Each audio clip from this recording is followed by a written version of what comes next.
દીપુ આવો, બેસ બેસ.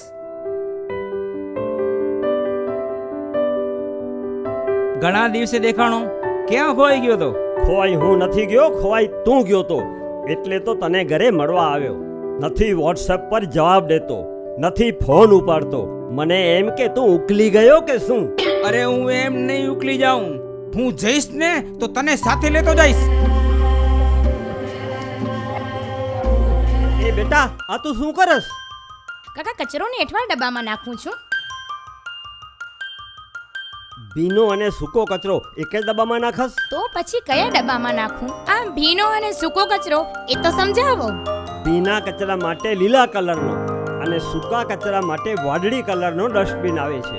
અને એ બે અલગ અલગ ડસ્ટબિનમાં અલગ અલગ કચરો નાખવાનો છે. સૂકો કચરો એટલે લાકડાના ટુકડા, તૂટેલ કાચ, પ્લાસ્ટિક, કાગળ એ બધું જ સૂકા કચરામાં આવે. ભીનો કચરો એટલે સડેલા શાકભાજી, ચાયની પત્તી, એંઠવાડ એ બધું ભીના કચરામાં આવે. હા કાકા, હવેથી હું સૂકો કચરો અને ભીનો કચરો અલગ અલગ ડસ્ટબિનમાં નાખીશ અને ફળિયામાં પણ બધાને આ વાત સમજાવીશ.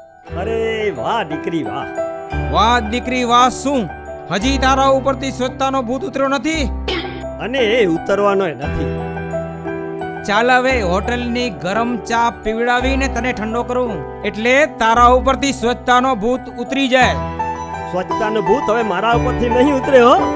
ચાલ ચાલ હવે ચાલ ચાલ વેલો.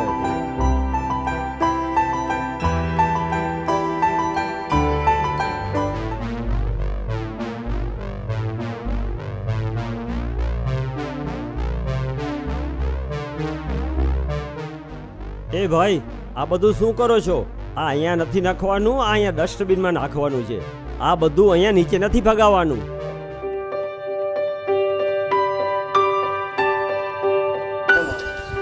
આપણે બધા આજે પ્રતિજ્ઞા લઈએ કે આપણે આપણું ઘર સ્વચ્છ રાખશું, ફળિયું સ્વચ્છ રાખશું અને આપણા ઘરની અંદર 2 ડસ્ટબિન નાખશું. એક લીલા કલરનું, એક વાદળી કલરનું. અને જે ભીનો કચરો છે એ આપણે લીલા ડસ્ટબિન નાખશું અને સૂકો કચરો છે એ આપણે વાદળી ડસ્ટબિનમાં નાખશું અને આપણા શહેરને, ગલીને અને આપણા ઘરને સ્વચ્છ રાખશું. જય હિન્દ. આજથી આપણે પ્રતિજ્ઞા લઈએ કે હું મારું આંગણું સ્વચ્છ રાખીશ. હું મારું આંગણું સ્વચ્છ રાખીશ. બોલો. હું મારું આંગણું સ્વચ્છ રાખીશ. હું મારી ગલી સ્વચ્છ રાખીશ. હું મારી ગલી સ્વચ્છ રાખીશ. હું મારું ફળિયું સ્વચ્છ રાખીશ. હું મારું ફળિયું સ્વચ્છ રાખીશ. આવી આજથી અમે પ્રતિજ્ઞા લઈએ છીએ. એક ડગલું સ્વચ્છતા તરફ.